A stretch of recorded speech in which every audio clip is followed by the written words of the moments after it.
Welcome to the Coast to Coast podcast, brought to you by Play Picks and the Lines. Coming to you from the West Coast, Josh Lander, joined by my guy Nate Weitzer on the East Coast. We got a pretty fun Friday night slate here. In this one, we are taking a look at the Utah Jazz taking on the Memphis Grizzlies. Nate does have his great article up on playpicks.com with some best bets and player props in there as well. And make sure to like and subscribe to that page. Got a couple other videos up for you today, including that player props video. Came back nicely with a 4-0 night last night. So look to stay hot with those. And as always, if you do still need a FanDuel or DraftKings account, head to fdpicks.com or dkpicks.com and find those listings in your area, such as what we've got for tonight. Nate, let's get into it. Yeah, first game that jumped out at me tonight is Memphis at home, -4 against the Jazz, who will be without Rudy Gobert. And Donovan Mitchell is still questionable with a concussion. We'll see if he plays. That total had been bet down to 226. I saw it just rose 1 point to 227. Would consider the under, if anything, there, but we'll circle back. There are tons of games to look at tonight. Pistons are +3 at the Magic. The Celtics +2 at the Hawks, who have won 5 straight. Lakers are +7 on a back-to-back in Charlotte. LeBron is questionable. He sat out last night with a knee. The Nuggets are -5 at the Pelicans. Pacers -1 at Thunder. Blazers are -2 at Houston, which has lost 7 straight with the worst net rating in the NBA at home. Just saying. We point out in the article that I would definitely take Portland in that one. Clippers +7 at Miami. The other game we break down is Bulls -1 at Spurs. Check out our episode on that. The Wolves are on a back-to-back +9 in Phoenix, and the Knicks are +9 in Milwaukee. So looking at Memphis here, I mean, they got their guy Desmond Bane back. Obviously very key for their success, particularly from the three-point arc.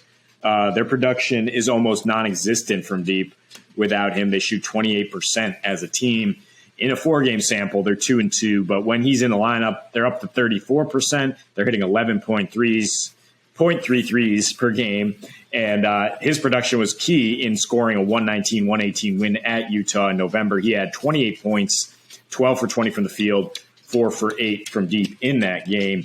So, I mean, with Bane back and with the Jazz missing Gobert, as I pointed out, I really like Memphis to get it done both inside and out. Now, Memphis is a team that leads the league in paint points the last 2 seasons. They average even more paint points at home this year. 58.5 leads the league. And the Jazz just can't protect the paint without Gobert. They're 1-6 without the big man, and their defensive rating jumps all the way to 121, which is just a huge increase, about 13 points per 100 possession. Their offense also drops about 7 points per game to 107. And it's just much more notable than the splits you see differ with Donnie Mitchell, where they do only score 108 without him, but they're 4-5 at least. And their defensive rating is 112, which is a moderate, about league average rather than league worst without Rudy Gobert.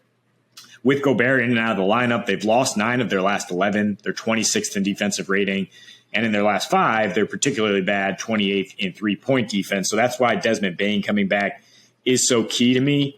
And why Gobert being out is also so key, because the Grizz have been scoring down low with Bane missing a few games, even more so, 63% of their points coming inside the arc in their last 3. And Utah, even with Gobert playing most of the season, happens to give up the highest percentage of points off twos. They force you to get inside and try to finish. John Morant has ensured that the Grizzlies can do just that. In his last 4, he's been on a tear, despite Memphis having a little bit of a blip without his running mate Bane. He's averaging 37 points, 8 rebounds, 8.5 assists with a 121 offensive rating.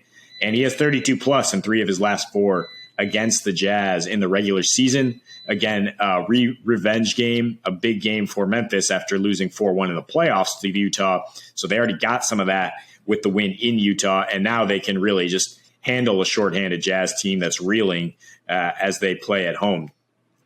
Yeah, 100%. And I mean, the Jazz have been decent on the road, but everything that you see from the Jazz, in terms of their records against the spread or otherwise right now is a little bit, misleading just because they're not the same team. And Rudy Gobert, who gets mocked here and there over the course of his career, and he's showing how important he is by not being in.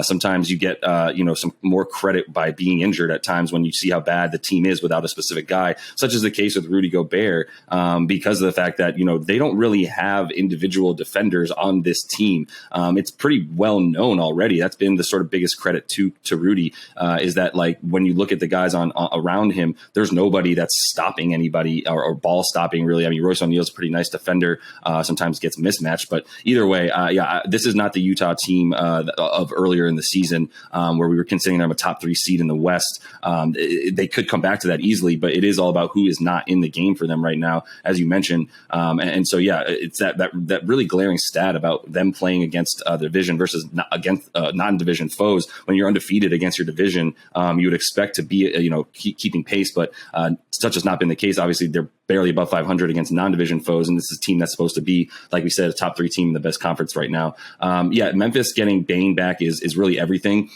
Ja's been good with Bane in. You mentioned in the last 4 without him, he's been insane and back to his ways. I do like the fact that they're coming back home as well. You look at their large win streak recently, where I believe they put together 10 in a row or whatever. 7 of those games were at home at the beginning of that as well. There was a lot of reason to like them coming back and having that positive regression in a game where the Jazz are also reeling. Everything just points towards this being something that the Grizzlies should be able to easily handle tonight. I think you look at some of the stuff as well for what happens when the Jazz are playing not only, non-division foes, but even against Western Conference opponents as well. They've lost their last 5, right? So even though the division, they're fine, they're not losing those important games. And this is a very important game that we know Memphis is going to come out really strong for. So I see no reason to feel anything other than really good about that spread, just 4. And then, you mentioned the total. I would have loved to potentially take an over on this one and just feel really good about it. But without Gobert, you can still feel pretty good about it. But it's that glaring stat without Donnie Mitchell, who's questionable. So we do want to mention, make sure you're staying on the lines.com, playpicks.com, and everywhere that you might be finding who's coming in and out of those lineups. If Donnie Mitchell plays, I don't necessarily think that means that they're going to hang tough with Memphis tonight and really be able to pull anything out. But it does sort of affect the total there in terms of how much they can score. Without him and Rudy, I don't know how many points they're going to be able to score. It's not going to be very many. And I would consider all these things, to taking a Memphis over potentially, at least on their team total, as I do think they'll be able to score all over these Jazz tonight. And it's going to be a matter to me if Donnie Mitchell's in and able to help them hang by being a one-man offense, essentially. Yeah, I would lean under, and I think it's been bet down a little bit because of that, because of how bad they've been on offense, even without Gobert, and then you don't know about Mitchell. Yeah, Memphis is good at guarding the three-point line, and Utah depends on those threes. But you really, for me, it's just about the Memphis win here and the cover, because Utah, when they've lost this season, it's been bad. They've covered once in 19 losses. Yep. They're favored in a lot of those games. And then all of a sudden it just spirals out of control. It's something weird going on. Yeah. Where their mojo just isn't working like it was in previous seasons. And the Grizz are a team you can really hang your hat on when they're in a normal rest situation at home. They're 9-1 straight up their last 10 home games. Their last 2 home losses have come on back-to-backs.